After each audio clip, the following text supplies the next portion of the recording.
ক্ষোভের জন্য কি আপনি মানুষ মেরে ফেলবেন? তাহলে স্বৈরশাসকের সাথে আপনাদের কিসের সম্পর্ক?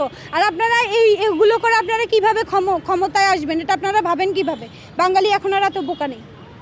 যারা বোকা ছিল তারা বৃদ্ধ হয়ে গেছে, তাদেরকে আর বাঙালি তাদের দিয়ে রাজনীতি চালাবে না।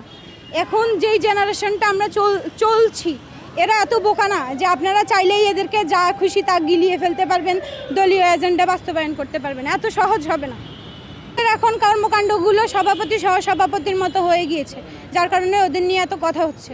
বাংলাদেশে এই একটা প্রত্যাশা, সবাই সবার জায়গা থেকে ভদ্র হয়ে যান, সভ্য হয়ে যান, দেশের প্রতি দায়িত্বশীল হন, নৈতিক হন। নৈতিকতার জায়গা থেকে নিজেকে প্রশ্ন করুন যে আপনি আপনার দেশের জন্য কি করেছেন।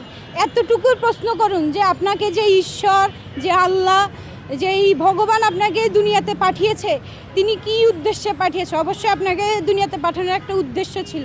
ওই উদ্দেশ্যের